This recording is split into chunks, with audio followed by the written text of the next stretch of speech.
Fiddle Dee Dee, I'll think about it tomorrow.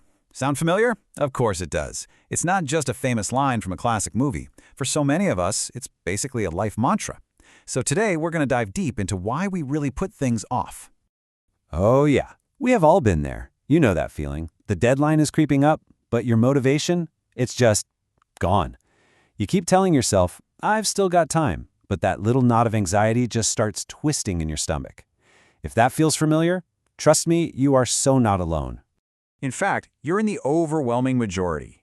Get this, research by Ellis and Knaus found that an incredible 95% of American college students procrastinate. We're not talking about a small group here, that's basically a universal experience.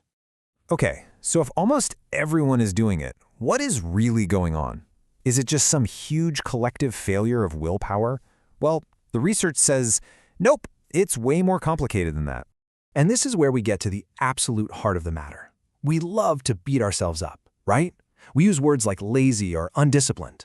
But researchers Burka and Yon say we've got it all wrong. They argue procrastination isn't some character flaw. It's actually a defense mechanism.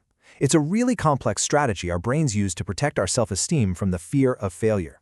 And that leads to a really crucial idea. Procrastination is not a one-size-fits-all problem. It turns out there are 6 distinct styles.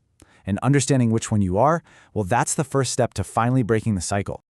First up, let's talk about the perfectionist. Oh boy. These are the folks whose standards are so impossibly high, they basically build their own cage. The fear of creating something that isn't absolutely flawless is so paralyzing, it just feels easier to not even start.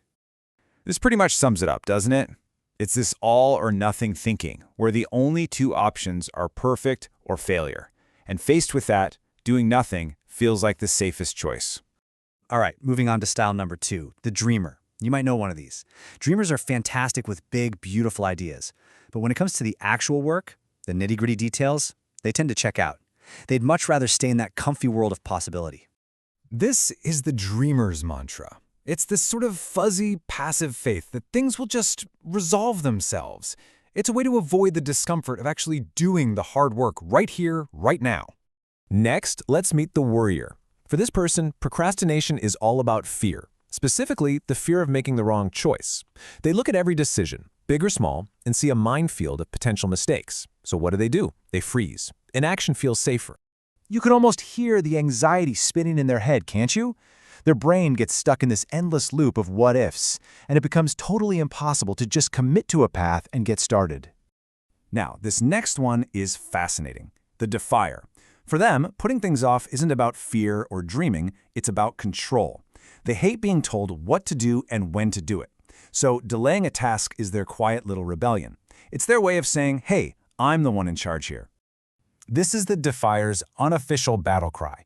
It might not even be conscious, but by not doing something when they're supposed to, they grab back a little piece of control in a world that feels full of demands.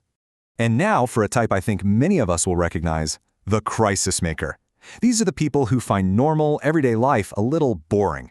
They need that jolt, that intense pressure of a looming deadline to really get focused. They are essentially productivity adrenaline junkies. Come on, we've all heard this one. We've probably all said it. For the crisis maker, this isn't just an excuse. They truly believe it. They feel like they need that 11th hour panic to really do their best work.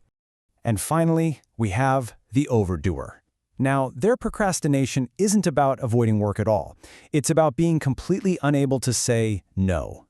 They just take on so much, so many commitments, that they become genuinely, totally paralyzed and overwhelmed. And that's their honest reality. For the overdoer, the issue isn't a lack of desire, it's a lack of bandwidth. They're stretched so thin that the simple act of choosing which thing to do first feels like an impossible mountain to climb. Okay, so take a second. Did you see yourself in any of those? Maybe more than one? The most important thing to get is that identifying your style isn't about slapping a label on a flaw. It's about understanding the why behind what you do so you can finally start to change it.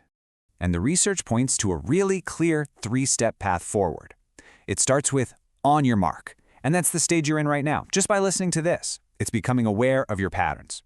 Next is get set, which is where you go from just knowing to making a real commitment to change.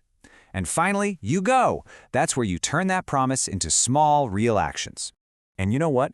That first step, that on your mark stage, it's the biggest one.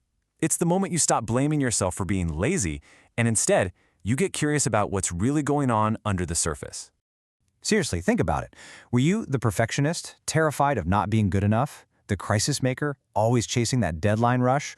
Or maybe a mix? Just asking yourself that question starts to change everything. You go from being a passive victim of procrastination to an active observer, ready to take the wheel. And that really is the key takeaway here. You can't fix a problem you don't understand. But the second you gain that self-awareness, the moment you can see the pattern for what it is, that is the moment you can finally begin to change it.